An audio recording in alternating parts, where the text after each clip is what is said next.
We continue now at the top of Daf Lamed Daladam and Bezim Meseches Sukkah. This is Sukkah Daf 34b. The Gemara had said that what used to be called Bavel is now called Borsif. What used to be called Borsif is now called Bavel. Nafkamina, what's the difference? Legite Nashim. The difference is in terms of Gite Nashim, in terms of divorce documents. Rashi over here says, T'kaim hamevi get mi chutz la'aretz sarch shema fanei nechtam.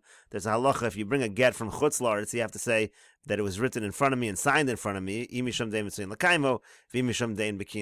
different reasons given in the Gemara why you have to say that.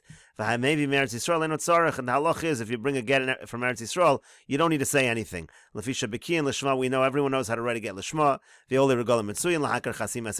It's easy to find people to verify the signatures in Eretz Yisrael.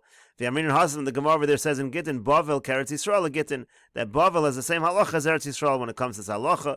Lefishem b'nei Torah, b'kiyin l'shma, because they're b'nei Torah, they know the law of l'shma. B'nei yeshiva mitzuyin le'elech v'lilmon misham Torah mikol makomas. There are people traveling there a lot, so they can verify the signatures. So that's why it's important to know what's Bavel and what's Borsif. Borsif samach leBavel ve'ein b'nei Torah. Borsif was an area near Bavel where they weren't b'nei Torah. Kedamin in my Borsif bor sheshafos meimav l'nishtayer bo klum. Let's say you bring a get from Borsif, you do need to say so that's the idea over here. Now the names got switched. So if you bring from what is current day Bavel, you're going to have to say from Borsif you don't need to say, because that's actually Bavel. So again, that's another example of something where the names switched. And the Gemara continues, Rabbi Yishmael Omer, this is the Mishnah, Rabbi Yishmael says, Shlosha hadasim ushtei aravas lulav echad ve'esrog echad. The mitzvah is that a person should take 3 hadasim, 2 aravas, 1 lulav, and 1 esrog. And the Mishnah continues, Afilu shnayim ketumim ve'echad eino katum. Even if you have a situation where 2 of the hadasim are severed and 1 is not severed, that's going to be okay. Rabbi Tarfon Omer, Rabbi Tarfon says, Afilu shloshtam ketumim. Even if all 3 of them are severed, it's going to be okay. Rabbi Kiva says, Kashem shalulav echad v'esrog echad, just like the mitzvah is just to take 1 lulav and 1 esrog, kach hadas echad v'arava achas, so too you just take 1 hadas and 1 arava.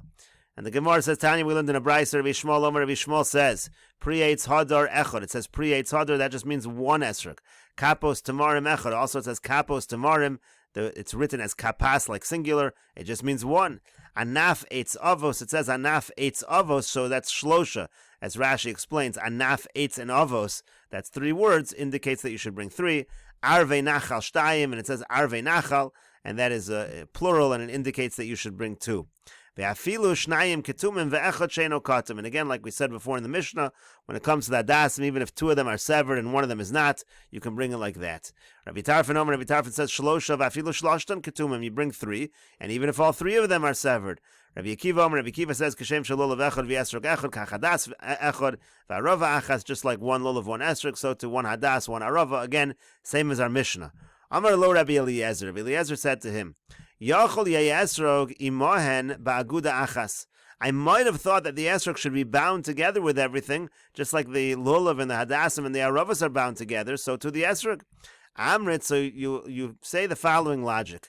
V'chinemar pri-eitz hadar v'kapos tamarim. The pasuk doesn't say pri-eitz hadar v'kapos tamarim. V'alo lo nemar la kapos. It just says kapos. It doesn't say v'kapos. And so therefore you understand that the esrog does not have to be together and bound together with the lulav. And the Gemara continues, how do you know they're all ma'akiv one another? Meaning, if you don't take them all, then you don't fulfill the mitzvah.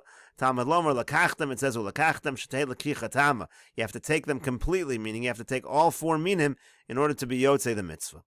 So the Gemara now asks for Rabbi Yishmael. According to Rabbi Yishmael, he said that 2 of them could be severed and 1 of them not. Manavshach, what's going on over here? Either direction. Ish shleimin boy li boy nami kula. If they need to be whole, if they can't be cut, so then all of them should be whole. And ilo boy shleimin, if you don't need it to be whole, afilu chad nami lo. What do you need 1 to be whole? Why is it that you bring 2 that are severed and 1 that's not? So Amar Bira, Amar Rabbi Ami. So Bira said in the name of Rabbi Ami, Chazar bo Rabbi Yishmael. Rabbi Yishmael actually changed his mind. And Rashi over here explains, Chazar bo Rabbi Yishmael. Rabbi Yishmael changed his mind. Mitchilas davar v'machsher b'chad. Rabbi Yishmael actually holds you only need 1 hadas. Umiyu hadar boy, and that hadas doesn't need to be hadar. That's why that 1 hadas, the one that's actually required, should not be severed. And the Gemara continues, Amar Rav Yehuda Amar Shmuel. Rav Yehuda says in the name of Shmuel, Halacha Rabbi Tarfon.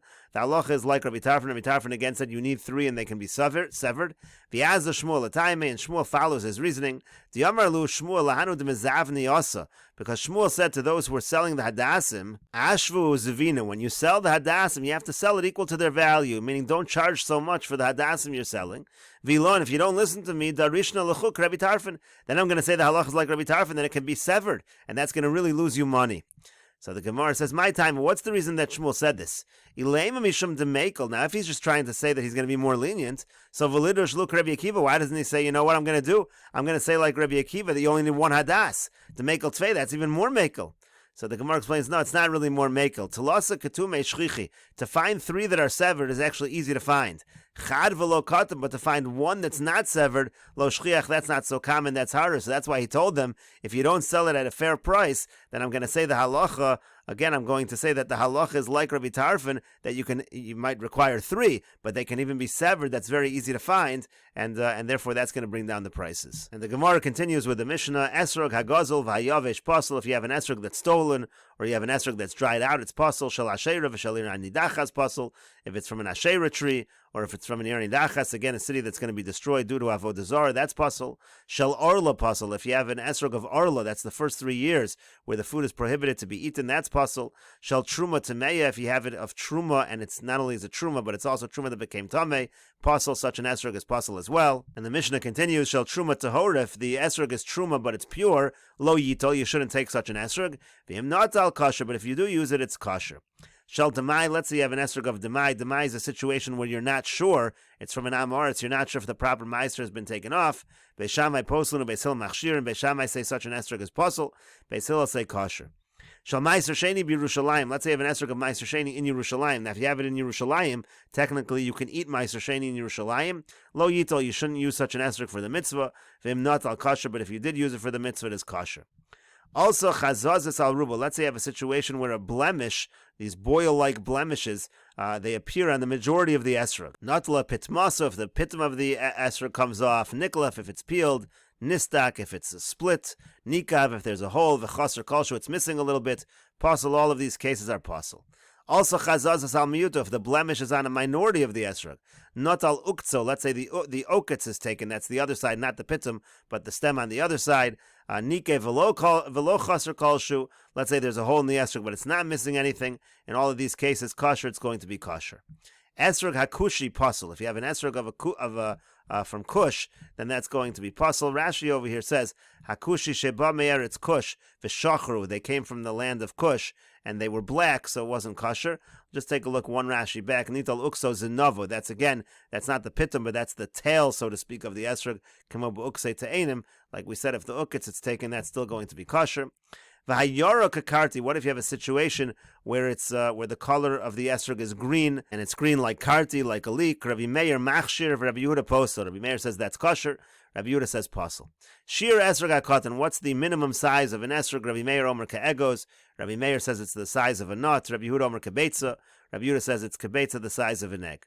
Uvegadol, what's the maximum size? Kadesha yochas shnayim biyado. It has to be that you can hold 2 of them of such a size in one hand. Divrei Rabbi Yehuda, that's the opinion of Rabbi Yehuda. It shouldn't be larger than that. Rabbi Yossi says, afilu echad b'shtei yadav, even if it's so large that you can only hold 1 of such an esrog in 2 hands, that's still going to be kosher. And we'll continue with this discussion in the next video on Daf Lamed Hey Amud Aleph.